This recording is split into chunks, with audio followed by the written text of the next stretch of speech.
Thank you, everybody, for attending this session. I'm really excited to be doing this presentation. This is an intro to AI with Azure and Office 365.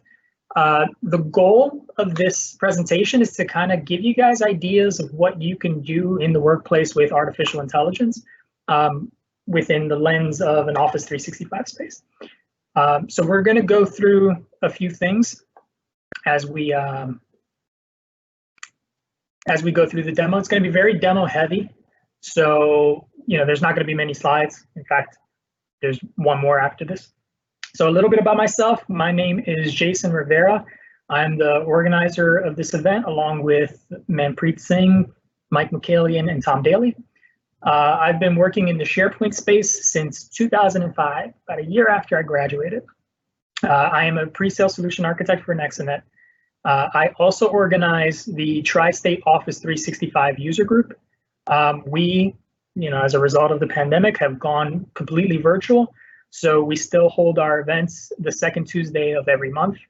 And it's looking like it's going to be like that for the rest of this year and possibly for a couple of months into the new year. So if anybody's interested in participating in those events, the link on the slide here will take you to that page and you can see more. I'm also a blogger. I haven't been too good at blogging lately. There's been a bit of a gap, but I've been involved in a lot of community events lately that have been taking up my time, so I haven't kept up with it lately, but I do have quite a bit of blog posts queued up that I need to edit. So I'm hoping to pick that back up soon. And then at the bottom there is my contact information. If you want to connect with me on Twitter or LinkedIn, feel free. And that's the info there. So what we're going to cover today, we're going to take a look at Azure Cognitive Services, talk about what it is. We'll go through the site real quick and give you a quick run through of some of the categories that they have out there. And then I'm going to jump right into demos. So I have a text analytics demo, a computer vision demo, language understanding. And then at the end, we're going to show you some of the Office 365 tools in Power Virtual Agents and AI Builder. Feel free to ask questions throughout. I am self-producing here, so it is going to, I'll try to keep an eye on the questions throughout the sessions. So let's jump into taking a look at Azure Cognitive Services. So this is the Azure Cognitive Services site. And if you scroll down on the page, at the top here, you can see it's azure.microsoft.com, ENUS, services, cognitive services. If you scroll down to the bottom here, or the middle of the page here, we have these 5 categories, these little buckets of where all the different services kind of get grouped into. So we have decision. If we look inside decision, it has things like content moderator. So content moderator is a service that will let you know if there is offensive language, racy photos, things of that nature. So you can automate some of the moderation of content that's coming through. In the language understanding, this is things like chatbots. So we have language understanding here. We have Q&A Maker, which is like a knowledge base Q&A. So you can ask the question and it will figure out roughly what you're trying to ask if there's a question that's similar in the knowledge base, and it'll return that information for you. There's text analytics, and it has things like sentiment analysis, so how someone basically a guess of how someone is feeling when in the sentence that they're putting out there. There's also quite a bit of other features in here that we can take a look at during the demo. Under speech, we have text-to-speech, speech translation, speaker recognition. Under vision, we have computer vision, which is the one that we're going to take a look at today. This is basically like recognizing images or what's in an image. We have form recognizer, we have ink recognizer. So this is for like digital signatures. And then we also have a category here for web search. So web search, these are mostly Bing related. So Bing News Search, Bing Image Search. If you use Bing on a mobile app, on a mobile device, what you'll see is in the search bar, you'll see a little camera icon. You click on that camera icon and take a picture, and it will use the image recognition to find you results that look like the image that you snapped. So those are the buckets there, and I'm going to jump over to Azure real quick, and what I want to show you is how quick and easy it is to set these things up, right? So we're in an Azure tenant, and when if you go and search for Cognitive Services, it'll take you to a page like this. You can see there's not much in here in this filtered group here.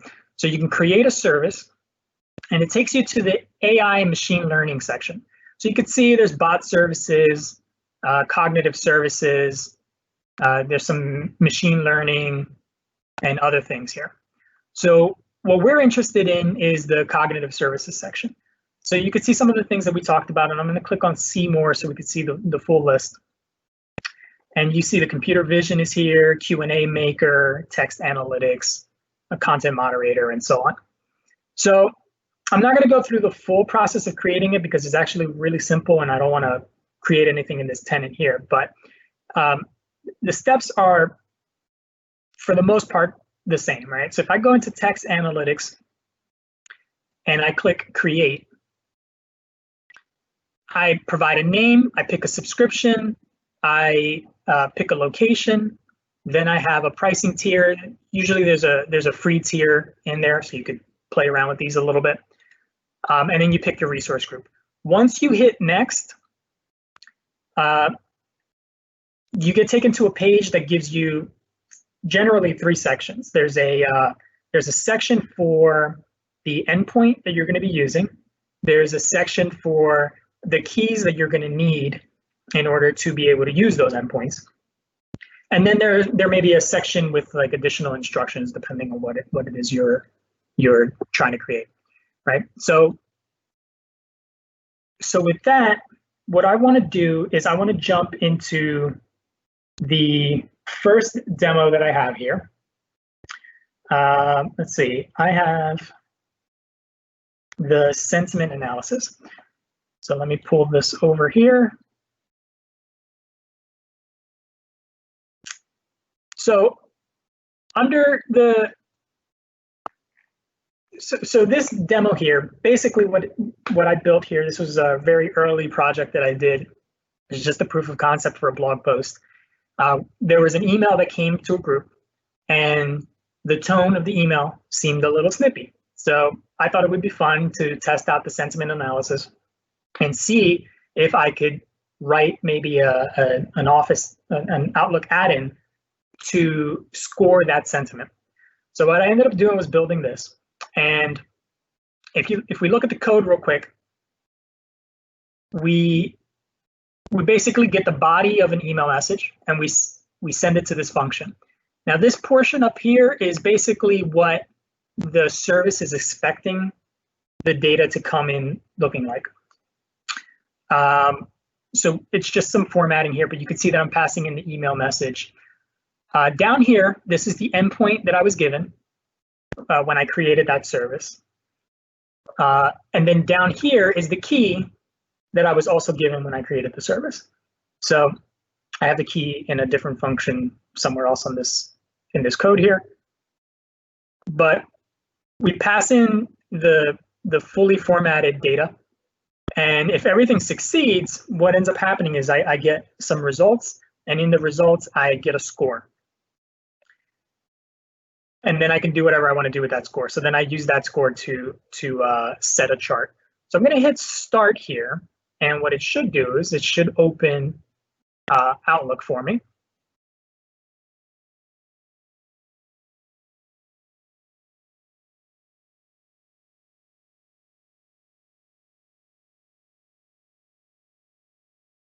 All right.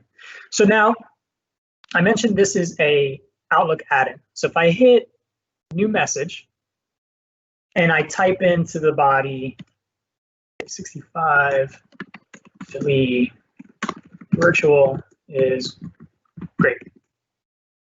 Down here in the menu, I could see this is my app that I had deployed. So I had this positivity score, and what it's going to do is it's going to open up a pane over here on the right side. And you can see that it's 99% positive. If I say it's awful, which hopefully no one feels that way, we can check it again, and you'll see that the score drops down to 3%. And then if we just have a so-so message, is a virtual event. Nothing good, nothing bad, it's just a statement. It should be somewhere in between. So 79%. So, this is just a simple example. This is the data is just being passed on to a service. The service is just, waiting for data. So you can have multiple applications sending data to that service, and you're getting a score back, and then you decide what you want to do with that score. I will say that for this thing, this single sentence is a good demo, but if I had paragraphs and paragraphs of content in here, it doesn't do a good job of scoring it. Now that could just be because, like I said, I was just putting this together for a demo. So there's probably some additional steps that I have to do. Maybe I have to go through each of the sentences and maybe score them and come up with like an average or something. I don't know. But, just to get the idea across, where we have a service that's out there, it's just sitting and waiting. An admin can create it fairly quickly and simply. And as long as we have the details that we need to feed it, we can do stuff with it. And most of the services pretty much work the same way. You give it some data, it gives you like a probability score or some sort of score on the back end, and then you decide what to do with that score. So that was the first demo. And then the next thing that I want to talk about is image recognition. So the image recognition service is pretty cool because you can just feed it images. It's going to figure out what's in that image, and it does a pretty good job of figuring it out.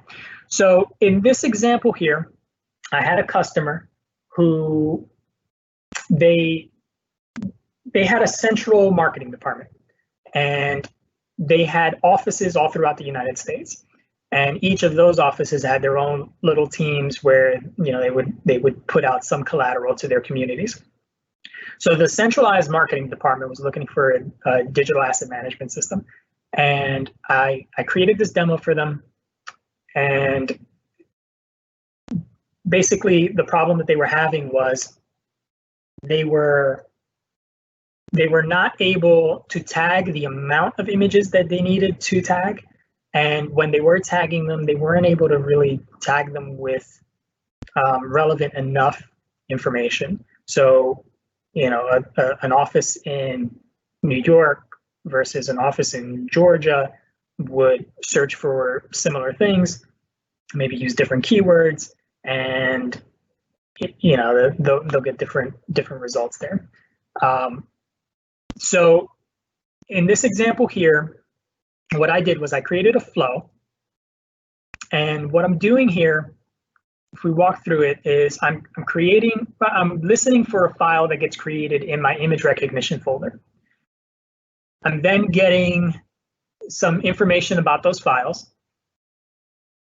And then there is this analyze image action. So if I go into add an action, you can see the different cognitive services that are out there. So you see the computer vision and others. So I have analyze image here, and I'm basically feeding in the file that just got created. And then I'm grabbing all the tag names, and then I'm looping through the captions, and I am then updating the list item with the tags and the caption, so the item in the library. So if I go back over here to my image recognition, And I have a few images over here, which I will show. So these were all different background images with the exception of the skateboarder that I've been using lately just for fun. And I'm going to load these images in, and you're going to see that it's going to tag them for us. So let me grab them, drag and drop. So some of that information was kind of cached from previous, but it clears up. And it usually just takes a few seconds. So if we give it a moment here, what we're going to see is all of these steps in the flow will run.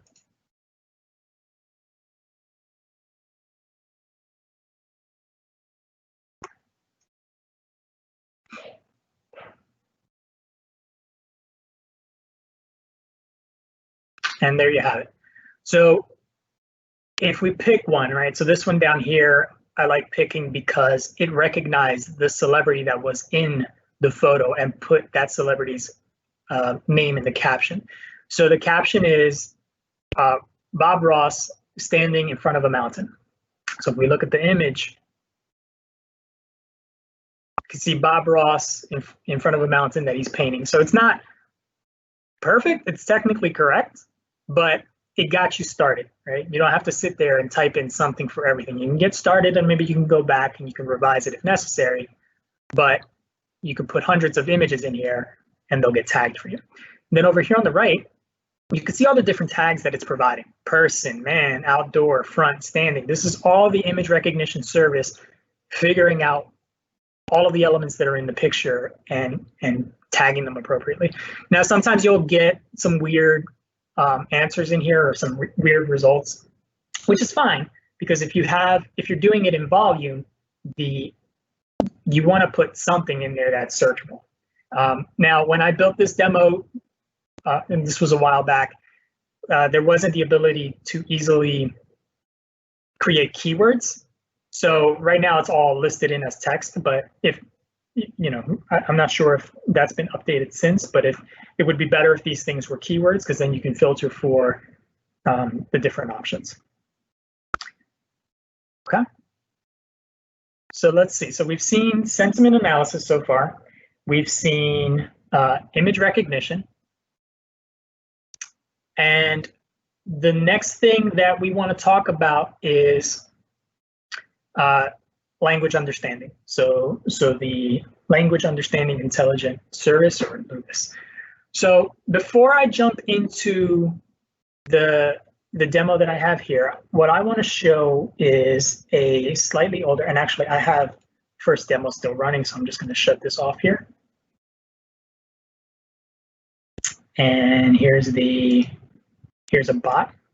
So this was the very first bot that I created. I've created a few, but this one was the very first bot. And the idea here, this was also a demo. I was following some tutorials that were available on Pluralsight and other places just to kind of get my head wrapped around what's going on here.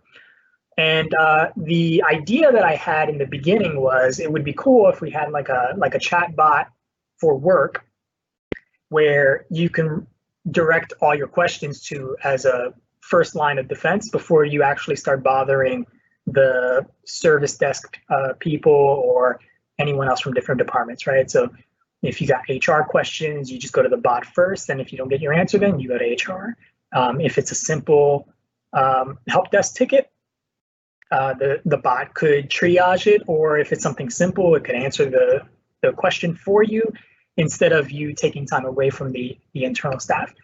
So when we were building this thing, or when I was building this thing, I started off with a demo of a room reservation. So this is a pretty simple one. So you could see that I have some properties in here. You could see that I have, bed size, which is this enumerable up here, the number of occupants, which is an integer, check-in date, number of stays, amenities, and then down here you have this build form, which is expecting the room reservation, and then it starts off the bot with this hotel welcome to the hotel reservation bot, And then this build kind of takes all this data up here and starts asking you questions automatically.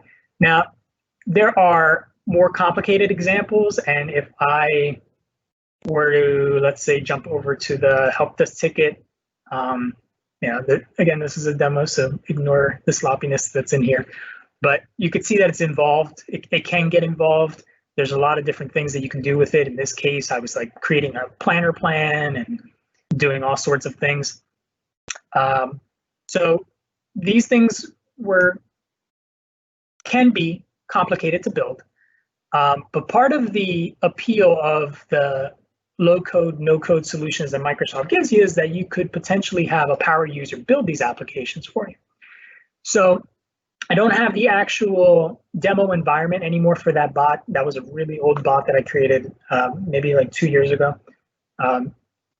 So I don't have that bot, but I wanted to show that there was quite a bit of code in there, and it can get involved, and you have to factor that in. And the bot services sometimes they're a little bit different to deal with, so there is a little bit of a learning curve, and it takes some time to get used to. But for the power user, you can go into the chatbots here in your Power Apps, and then you can go and create a new chatbot. So while that's coming up, what I want to show is I'm going to explain a little bit about Lewis. And let me log back in over here because I just got logged out of it.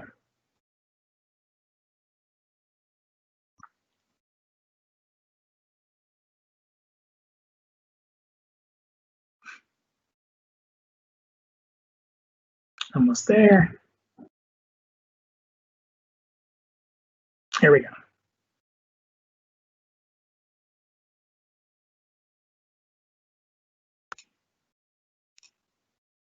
Oh, 1 second here. It does this thing sometimes where it doesn't want to show the actual data that I have on the site. There we go. It's back. All right.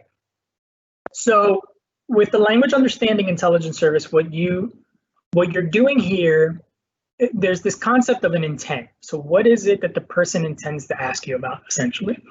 So in here, you can see I have a few examples. I have that help desk ticket. I have the reserving a room. I have a greeting. And if I go into each of these sections, I could see, if I type in hello, it should return a 97% chance that I'm trying to greet the bot, or I'm trying to send a greeting. So if I go in and do test, and I say hi, we see that it's a 97% chance that it's a greeting. If I say bye, we have it dropped down to 41%. Now I forget what the threshold is, but I think if it's above like 60%, that's good enough for the bot to know, okay, this is what the person intended to do. And then in your bot logic, you can have it direct down the proper path. Now, let's see, I'm not sure if it'll work from this view here, but I wrote, I'd like to reserve a room, and you could see 79% chance that I intended to make a room reservation with that sentence. So now the thing is, you don't have to be exact when you're dealing with the bots. The bots are smart enough to kind of guess what it is that you're trying to say. So if I go to room reservation, you could see the things that I trained it to use were, I would like to reserve a room. And up here I wrote, I'd like to reserve a room. And then book a room is another one. So you could see it wasn't an exact match, and it still figured out I'm trying to reserve a room. The bot would have been able to handle that and direct it down the proper questions. So if we go back to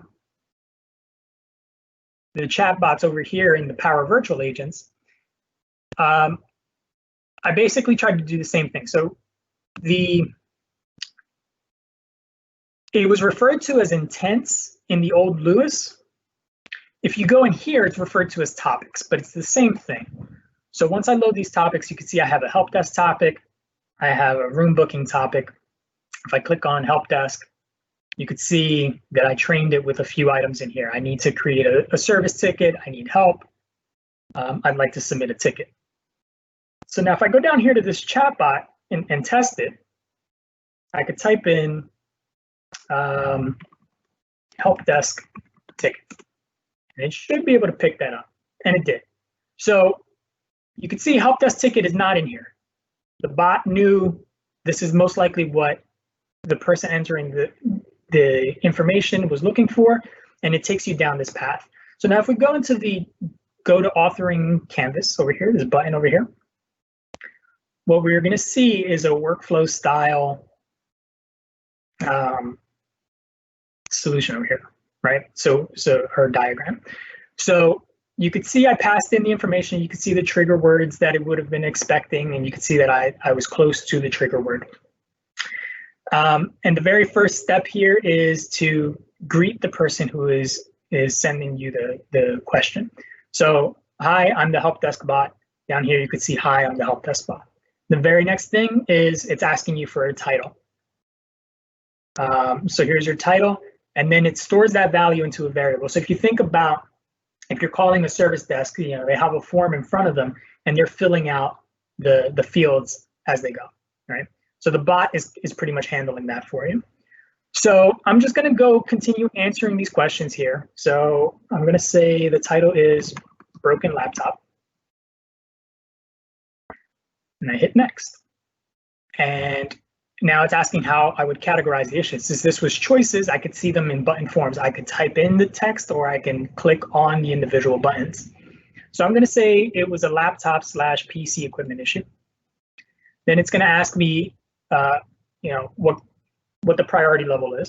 So I'm going to say hi, and I'm going to just type it in this time. And you can see we continue to go now. Now, you could also put in branching logic. So I could say, you know, if the person said hi, go down this path. If they said medium, go down this path. If they said low, you know, go down another path. And you can do things like, you know, report the service level agreement, and you can do all sorts of things. So right here, it says the last step, can you please provide a brief description of your issue? I dropped my laptop. Won't turn on. All right. And then down here, it's going to do the final message. Great, thank you. Thanks you, typo in there. The following information was recorded and a technician will reply to you soon. Those dings are emails getting sent on the back end, if you can hear those dings. You can see it gave me a summary of all the information that I provided. And then down here, you're going to see that there is a ticket ID. So what happened there? As soon as I collected all the information, there's this Power Virtual Agent Help Desk flow. And the workflow here, it's just a simple workflow. It's similar to what you've seen before. All it's doing is it's taking the severity and then determining what to write in the email message. So, you know, if it's a high, it'll have a service level agreement. You know, someone will respond to you within 4 hours. If it's a medium, it'll say 8 hours. If it's a low, it's we'll get to you when we get to you, right? So what happened is once it sends that email, there's also a step in there that saves the data back to a list in SharePoint. Now, you can use a database, you can use whatever you want to use, a spreadsheet, a SharePoint list, whatever you want to use. There's connectors that you can connect to that you can use to store that data. But in my case, I decided to put that in a SharePoint list. And then it returned back to me the item ID for that SharePoint list. So now if you think about this at a broader scope, if you had this single flow that handled your business logic, you've now decoupled it from your application. You can have the chatbot send the data to the flow. You can have a Angular application send data to a flow. You have everything centralized somewhere. So if something changes, you can change it in one location. You don't have to change all these different applications. Now, for a power user in this scenario, they can build something pretty robust and pretty simple, and you can see it's pretty straightforward. And if I go in here, I could show you, these are the options that I have. I could ask a question, call an action, which would be something like this, call a flow, show a message, which is just a simple text down here. And then you can do the conditions. If it's high, do this. If it's medium, do that. If it's low, do that. Now, I built the room reservation one off of a demo that I saw on Pluralsight a few years ago. And then I recreated that demo here. And the difference was, in the first one, there was a bit of a learning curve. I had to figure out what all the different things meant and how they work together. And I probably took a week and a half to get something decent working, right? When the first time I presented this tool, I created that same bot in 20 minutes. So it was huge difference. And I didn't need to go hunting for how to do it. I was able to click around and kind of figure out what it was, all in 20 minutes. So if you think about it, your power users could, the allowed power users could build some pretty simple applications that can be reused, that can improve productivity in your organization. And you may already have the tools in place in some cases. So now, let's see, I am moving a little quickly here. The next thing that I wanted to talk about is the AI builder. And in this scenario here, what I want to do is I want to build a form processor. So what I'm going to have is I'm going to have a bunch of invoices, and those invoices, I'm going to upload those invoices, and it's going to pull out the appropriate information for me and share it somewhere. So, I'll do what I did before, where I show you how I built, but I'm not going to go through the full build here. So let's see, we're going to do build a model, and then you have these different kinds here. We're interested in the form processing, but you can do predictions. This is a binary regression. It'll give you like yes, no answers essentially. Will you win this contract? Will you not win this contract based on historical data? How likely is it that you're going to win it, kind of thing, right? So under the form processing, we click on it. This tool is really cool because it gives you step-by-step instructions on how it works. It gives you examples. It's pretty straightforward. So you can see that the first step is you're going to want to upload some documents.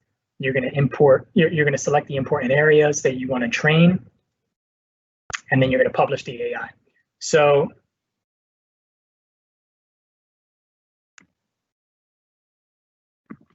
right, 365 Philly Virtual is the name of this model. I could also see some examples of what it'll look like.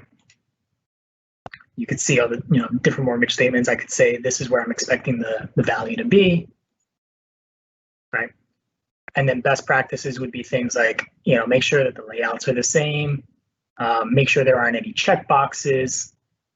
You really want to deal with text, like fill in boxes, and then they give you some additional examples. Don't have nested tables, that kind of stuff. So let's see, let's go back here. I'm going to create M365 Philly Virtual.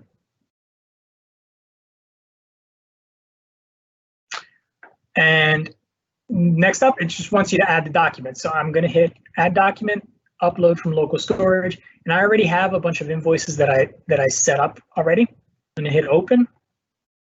And it's asking me if these are the ones that I want to upload. Yes, I do.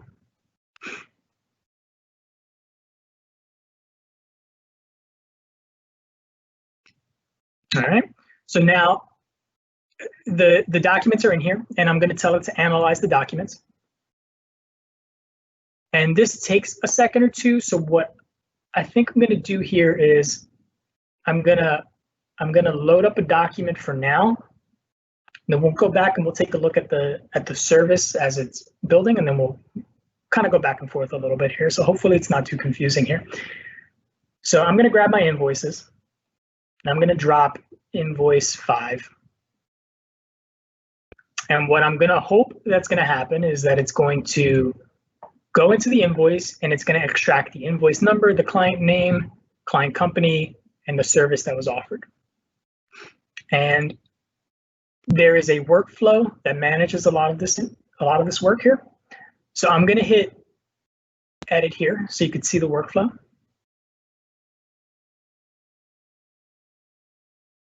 And you can see it's really simple, right? So I'm waiting for a file to be created in the invoices library. There is this predict action here, and you select the processor that you want to use. So if I was going to go through the full creation of that M365 one, I would pull it from this drop down here. But instead, I'm going to use this processor one. This one was already created. It's the same thing that I'm walking you through on the previous screens. And then I'm passing in the file that gets created in the document library. So the processor will take that file, it will look for those fields that I identify, and it will try to extract that data. This down here, we're just parsing the results that come back from the processor. And then when we do that, what happens is, down here we're collecting the metadata. But so back to this parse JSON, what happens here is all of those fields that I identify in the steps that I'm about to show you, they get pulled, and I can just add them right here. So I know invoice number was one of the fields. I can drop it here on this invoice number field, and you can see all the other fields that I have. So let me jump back here and see. May have gotten myself lost here. Is this the? Yeah, this is M365 Philly Virtual. So you can see no fields have been selected yet. It's again being very nice and walking me through. I'm going to hit close because I already know what's in here, right? So you can see it highlighted some important content. I'm going to start up here. Let's see. Whoops. Let's try to get it. I'm having trouble grabbing the right thing here. Here we go. So I grabbed 004, and it's asking me, what is this? So I'm going to say it's invoice number. I'm going to hit check. And the next thing I want to do is I'm going to grab this here, and it's asking me what it is. This is the. And then you can do the same thing over here with Big Bird, my daughter's favorite character, Big Bird. So Big Bird, you know, I could say this is the client name. I could say this is the company. I could say this is the address, and I can go down the line. And you can also extract data from tables. The data that I fed it does not have all of the table information, enough table information for me to do this portion properly. But what you could do is you could extract each row in that table, and you can populate it into another list. So let's say you had a list with a lookup value to the parent document, and it's just line item after line item. So you could do some sort of like grouping of the content that's searchable, or you can build an application that pulls that appropriate information for you. But either way, the idea is that you want to be able to search for this content without actually having to go into the documents, and this will let you do that.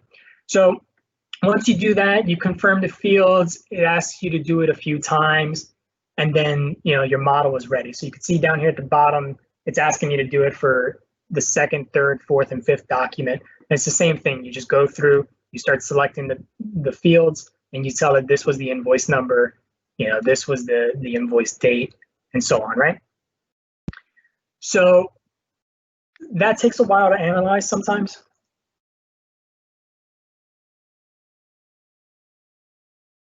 So once it's analyzed, once everything is ready and saved, and you have the workflow tied in, you could see that I was able to pull data out of that document. So this document here was shipped to, or the invoice was sent to Herman Munster. This is his address. You could see the service was form processing services 4/11/2020, and this was invoice number 5. If I go back, you can see it's invoice number 5, Herman Munster, Inc., form processing service. And that is very quick and easy to do. If you are a business that collects a lot of PDFs, a lot of documents that you have to scan, this is something that you can build quick and easy, and then you can start using the filtering capabilities to extract, to find the content that you're looking for. In fact, maybe I should have done it a little earlier, but what I can do here is I can drag the other invoices in.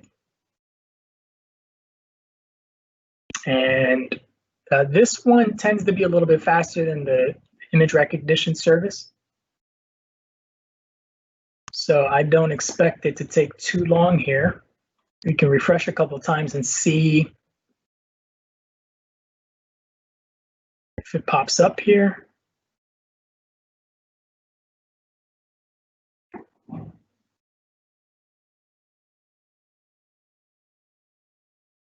I see a question in here. It's asking if we're going to have the recorded sessions. We are recording the sessions. We need to figure out where we want to post them. We will keep you guys posted when we figure out what it is exactly we're going to do. We might just set up a YouTube channel and share it out there with the speaker's permission. But yes, all of the sessions are being posted. And if you weren't here in the beginning, the keynote session, we're planning on attempting to post it on the homepage later today. So let's see, refresh. It still seems to be going. And there you go. So I pulled all that information. I can go in here, I can filter, I can see all the different names, I can hit apply, get the one that I want. So if you have a really large library of content, you can quick and easy pull that data. So just to recap, we talked about all the different Azure Cognitive Services that are available. They're pretty quick and easy to set up. It doesn't take too much effort to set them up. They have some documentation, depending on the different services, different documentation on how to use them. In a lot of cases, you can use them with Flow to manage a lot of the business logic on the back end. We talked about the text analytics. We saw the sentiment analysis where I was able to score how positive my email was before I sent it out. We saw some chatbots. We saw some image recognition. All of these things are very, very easy to implement. So it could be a huge opportunity for working on that digital transformation internally, right? If you have some processes that are taking up a lot of time, if you have, if your help desk is being inundated with questions and maybe they're, you have to hire people to triage the questions. You have a lot of different ways to address a lot of the different needs out there with these Azure Cognitive Services. And like I said, they don't take too much to build. So with that said, I could take questions for the next 5 minutes or so. If anybody has any questions, feel free to ask. I am self-producing here, so I'm monitoring the questions as we go.